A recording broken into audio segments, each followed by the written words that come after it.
How to never run out of things to say in a conversation. Have you ever been through the situation of an awkward silence, where you simply don't know what to talk about and start looking around? Before you could come up with something, your date or friend or group are about to leave. Situations like this happen to a lot of people while on a date, party, or a group hangout session, etc. Especially to people who get very nervous on a date or in a social gathering. Here, you will discover some of the most mind-blowing ways on how to never run out of things to say in a conversation around your colleagues, women, and achieve earth-shattering results thereafter. You need to stop filtering yourself when you are around people. In my opinion, most people who have never figured out how to never run out of things have low self-esteem. As a result, they usually don't like their opinion because they don't know how to stop worrying about what people think of them. They believe what they have to say is not good enough. They put enormous pressure on themselves to always come up with something clever. Ironically, trying too hard has the opposite effect. Instead of people liking you, you feel socially uncomfortable. If you want to know how to be nicer, the first thing you need to do is drop your expectations and be open to any outcome. Relax, have fun, and let your true personality shine through, and always remember that you cannot get along with all of them, so don't even try. Try to say what's on your mind without filtering yourself. Just focus on being the best version of yourself and have positive intentions around others. Try to always do new things. I hate to break it to you, but if your typical week consists of going to work, going home, and playing video games, then something needs to change. If you want to know how to never run out of interesting things to say, you need to do more interesting things. Because the only way you can avoid not talking about the same topics over and over again for such a long time is when you try new and different things. Eventually, it gets pretty repetitive and boring if you only just have a regular routine. But remember, variety is the spice of life. Consistency is good for getting things done. If you are wondering how not to be boring, you have to break your routine and do something novel. For example, you can take a new hobby, listen to a new different genre of music, or even order a dish you normally wouldn't. Personally, I like to travel often, so I read a lot of books from fashion, discoveries, etc.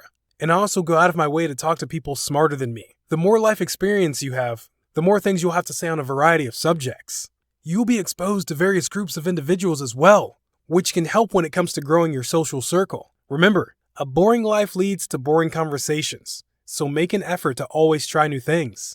Have conversations that tend to ask more about personal interest. Another idea of how to never run out of things to talk about while having a conversation with people is discuss more often personal interests. Slightly ask personal questions to avoid boring conversations. For example, when you decide to ask about their favorite sport, ask which team they support and their favorite players. Move from small conversations to a personal interest. That way you learn about each other's hobbies, likes, passions, plans, hopes, fears, etc.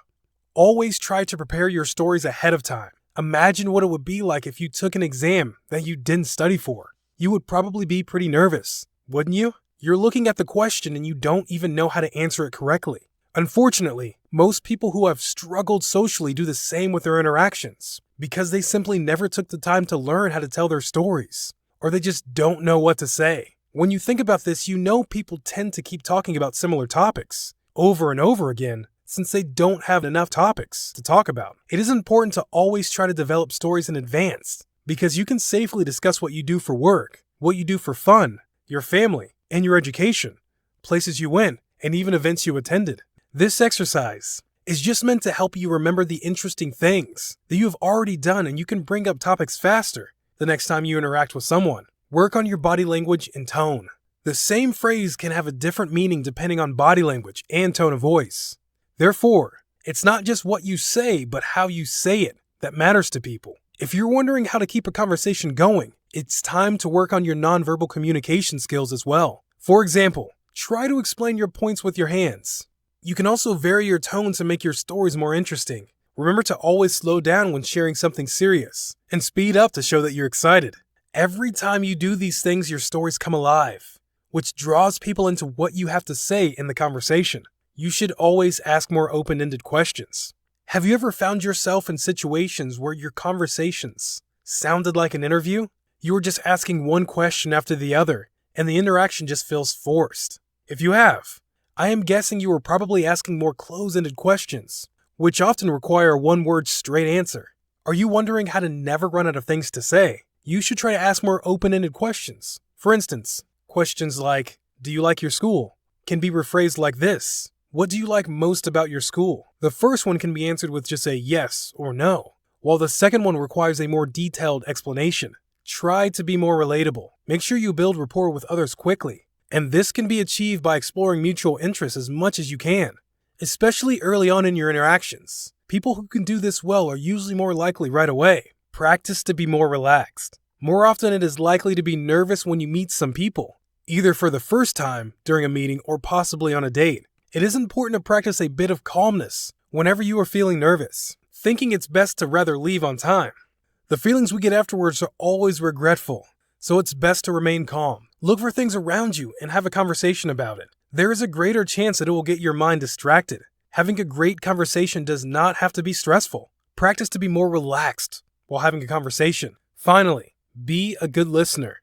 One of the challenges of most people who are struggling socially is that they've never figured out to stop ruminating, as they are so in their heads, trying to come up with the perfect thing to say, instead of them paying more attention to the person right in front of them. Always keep in mind that people can tell if you are not fully paying attention to them, and nothing is worse than being in a conversation with someone who doesn't seem to care or seem at all engaged. Thanks for watching. If you like this video, give it a thumbs up. Don't forget to like and share it with your friends.